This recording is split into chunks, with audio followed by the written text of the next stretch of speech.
Welcome to the deep dive.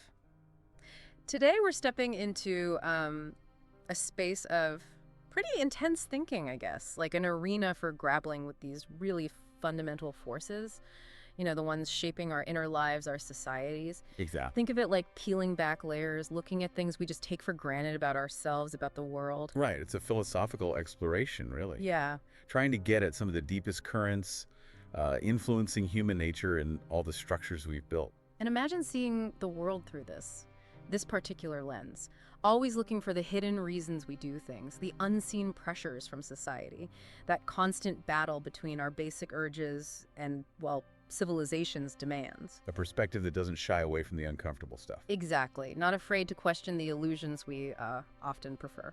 And then you have this counterpoint, someone who's just relentlessly curious, always questioning assumptions, looking at ideas from all sides, never happy with the easy answer. Someone ready to push back, even against really established thinking. So yeah, expect a discussion that's layered, maybe a bit challenging, but hopefully really thought-provoking for you. Let's dive in with this paradox I've been thinking about. Okay. It just strikes me how we're swimming in explicit sexual content everywhere, right? But at the same time, there seems to be this tightening, like this real anxiety around our actual sexuality. What's going on there? Huh. That's a really interesting observation. But is it? Is it really a tightening in the old sense? Or maybe it's more like it's just changing shape, a shift in how the boundaries are policed. That's the core of it, isn't it? I mean, look at the very things we thought would liberate us. Social media, dating apps, the whole online world. The promise was freedom. Right. But it feels like they can just as easily become tools for, like, reinforcing old morals, creating new anxieties about desire. You see it with cancel culture. One wrong step online and boom. Which makes you ask about our own part in it all. Are we just, victims of these big Right. forces? Or do we actually actively play a role in our own repression? Well, this brings Freud to mind, doesn't it? The whole idea of the superego. That inner voice of authority, always clashing with our basic urges, the id. The internal conflict. And today, maybe that shows up as this widespread guilt, this constant self-checking of our sexual thoughts, our actions, even when nobody's looking. Yeah, that internal monitor. So maybe looking back helps. Where did these ideas about sexual repression even come from, historically speaking? Oh, absolutely. If you look back, the witch hunts in early modern Europe are just such a stark example. Right. People, especially women, who didn't fit the mold, who expressed sexuality outside the lines, Yeah. they were demonized, punished publicly. It was a clear warning, don't step out of line. And we still see echoes of that today, surely. Totally. Slut shaming, that's a direct line from that historical policing of women's sexuality. Yeah. And how we still judge gender expression, it taps into those same deep patterns. It's ingrained. What's really fascinating, though, is how that external control gets internalized. We don't always need someone telling us what to do. The fear of being judged by our friends, by society, it makes us police ourselves. We become our own enforcers. Yeah, we censor ourselves, manage our desires just to fit in. Which leads to a pretty uncomfortable thought. Which is? Well, that maybe civilization needs some repression. Freud definitely argued that, didn't he? Yeah. That cultural progress sort of demands we suppress our basic instincts. Okay, but what happens when that goes too far? If the suppression is excessive, does it disconnect us from ourselves, from our bodies, our desires, leave us feeling empty? That's a huge point. And it connects to power, doesn't it? Controlling sexuality has always been a tool for control, period. Religious groups, political powers, Yeah. they've used it forever. So if these desires are repressed, like you say, where does the energy actually go? It can't just vanish. No. Freud talked about sublimation, right? That repressed sexual energy gets channeled into other things, socially okay things. Like work, art, achievement. Exactly. That's how civilization moves forward, in his view. But, and this is the key part, there's often a cost, a feeling that something vital, something essential, got lost along the way. Think about modern relationships now. Dating apps, these perfect online profiles we create. Could that be a kind of repression hiding in plain sight, disguised as freedom? Feels like we're trading messy, real connection for something efficient, almost transactional. Yes, presenting this polished version of ourselves, hiding the rest. And I worry sometimes that we're developing a real fear of sexuality itself. Like, just talking about desire feels dangerous now. Which brings us right back to where we started. So much sexual content out there, but this fear of actual discussion, of admitting our desires, why? I think ultimately it comes back to that basic idea. Civilization demands a trade-off, a sacrifice. We're always negotiating personally and as a society with our deepest impulses just to keep things running. Okay, so let's dig a bit deeper into that dynamic, using some of those core Freudian ideas like eros and thanatos. Right. Eros, the life instinct, connection, creation, and thanatos, the death instinct. Yeah, and that death instinct idea always raises eyebrows, doesn't it? Is it really about destruction or something else? How did Freud see it? He saw it more as his fundamental pull towards equilibrium, a return to the inanimate, oddly enough.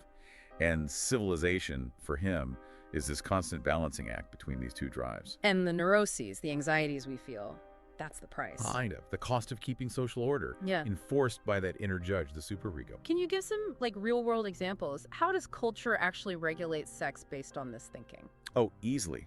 Yeah. Think about marriage rituals, religious rules about what's okay and what's not, laws around consent and who you can be with. These are all ways society tries to channel eros, tries to make it predictable, productive. We mentioned sublimation before, redirecting that energy, but is that always healthy or fulfilling for the person? Not always, no. That's where Freud's discontent of civilization comes in. That feeling of dissatisfaction you can have even when you've got everything society says you should want. Like something's missing. Exactly. Like too much sublimation leaves this hole, this emptiness, despite all the external success. And guilt. Guilt seems absolutely central here. How is that feeling nurtured and used to keep this repression going? Guilt is the superego's big weapon, basically. Historically, you had things like religious confession to manage it. Right. Today, well, you have therapy culture, you have Yeah. social media shaming, even the really important conversations about consent, they can sometimes ramp up anxiety and guilt around sex. It's really hard to ignore how tied up sexual repression is with power throughout history. Oh, completely. Think about the Victorian era. Their strict sexual morality wasn't just about sex. It was tied to class, to empire. Being respectable set them apart from, well, the people they ruled over. And we still see versions of that. For sure. Look at debates today around LGBTQ+ rights, reproductive freedom. Controlling sexuality is still a major battleground for power.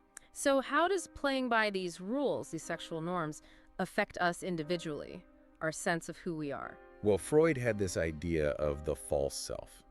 It's the mask we wear, the persona we build to fit in to meet society's expectations. And if we wear that mask too much, We risk losing touch with our real desires, our authentic self.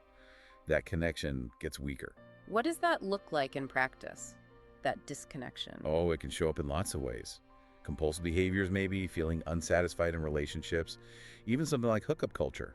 Sometimes that can be a kind of performance of freedom that's actually masking a deeper need for real intimacy, maybe even a fear of it. It's weirdly paradoxical, isn't it? Sometimes even trying to fight repression can end up reinforcing it in new ways. That's a really sharp point, yeah. Think about, say, some feminist movements. Sometimes new anxieties can pop up about what's the right way to express yourself sexually, even within that movement. Fear of judgment creates new kinds of self-policing. And now we have the digital age dumped on top of all this. Does the internet free our sexuality, or does it control it even more? Ah, it's such a double-edged sword, isn't it? Right. On one hand, yes, new spaces for expression, connection. On the other, massive surveillance, instant judgment. And algorithms. Exactly. Algorithms are shaping what we even see as desirable, often pushing really narrow standards without us even realizing it. Dating apps seem like ground zero for that tension. Totally. They promise efficiency, connection, but often they just reduce people to profiles. Swipe left, swipe right. It can feel like it actually gets in the way of genuine, messy human connection. What about porn? It's everywhere now. Is that liberation? Well, it's complicated. It provides an outlet, sure. But a lot of mainstream stuff reinforces pretty basic, often unrealistic power dynamics and expectations. It can actually limit how we think about and experience sex. It feels like even movements that seem progressive can accidentally create new ways of excluding people, sexually speaking. That happens too. The landscape keeps shifting. Like maybe certain ways of being queer become more acceptable, more mainstream than others. That creates new insiders and outsiders, even within supposedly liberated groups. So if we pull back, the big theme seems to be how civilization steers these fundamental drives, these energies, to basically prop up the existing power structures. Yes, and critically, how we end up internalizing all of that. We become, both the jailer and the jailed. Which makes you wonder, and this is maybe a bit dark, do we secretly prefer it this way? Is repression somehow easier than dealing with the anxiety of true freedom? Well, the rules, the norms, they provide structure, familiarity, even if they're limiting. Hmm. Facing wide open, raw desire can be Mhm. intimidating. What about the social side? What function do these sexual norms serve for groups? For identity? Shared rules about sex, whether they're religious or not, definitely help build group cohesion. A sense of belonging. We do this, they don't. But the cost is? The cost is often suppressing individuality and judging anyone who doesn't conform. Freud talked about history swinging back and forth, right? Periods of repression, then moments of seeming liberation.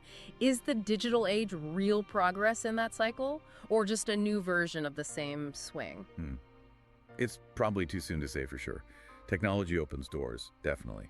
But it also creates new traps, new vulnerabilities. The negotiation between desire and civilization just plays out on a different field now. This feels like it's leading to maybe the most central idea from this perspective. Right. That civilization itself is basically an act of repression, not just managing instincts, but pushing them down so deep we almost forget they're there. That's putting it bluntly. Are you saying all our achievements, all of culture, are just side effects of losing something fundamental? It's a provocative thought, isn't it? That maybe our skyscrapers and symphonies are, in a weird way, monuments to what we've suppressed, creating this huge gap between us and our, let's say, primal nature. It really makes you question the whole idea of linear progress. Are we actually evolving or just getting better and better at building comfortable prisons? Think about the subtle ways it happens. Education systems teaching certain stories, social media rewarding conformity, the scripts we follow in relationships. Oh, yeah, unspoken rules. They all subtly erase or redirect those deeper impulses. And the really uncomfortable part is seeing our own role in it. How do we just go along with it? Yeah. Willingly participate in making ourselves smaller? Because the system offers safety, maybe? Predictability? We become collaborators because it gives us something, even while it confines us. Every time we bite our tongue, choose the safe path, we reinforce it. You mentioned channeling energy earlier. Could it be that in modern life, that core sexual energy is just spread so thin, pushed into work, consumption, these safe zones that maybe aren't ultimately that satisfying?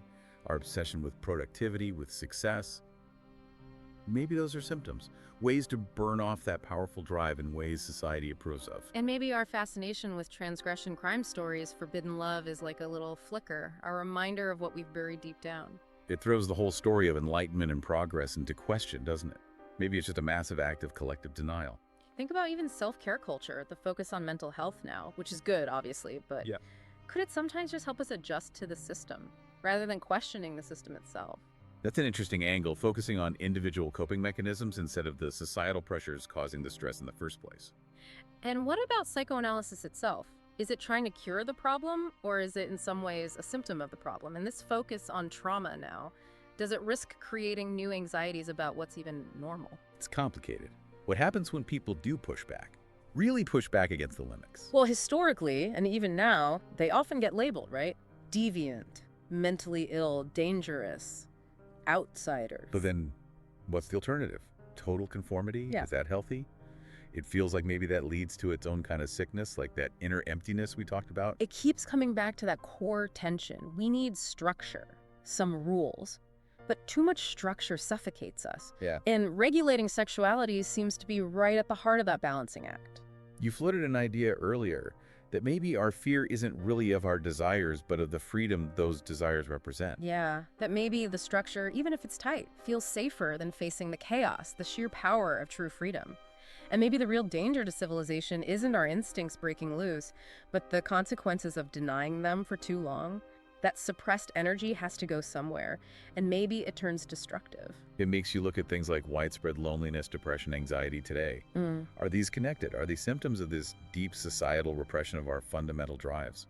It's a compelling thought, isn't it? That maybe we're so terrified of that unbridled freedom that we cling to the cage, the familiar rules, even when they hurt us. It really forces you to ask yourself, how many of my choices are genuinely mine, coming from deep desire? And how many are just following the script, shaped by what I think I should want? Yeah, we should all probably pause and think about the trade-offs we're making, consciously or not, just to be accepted, to fit in. And I suppose ultimately Freud's big point was that facing these uncomfortable truths about ourselves is the only way forward. Civilization is this amazing complex thing, but it might be built on a whole lot of denial.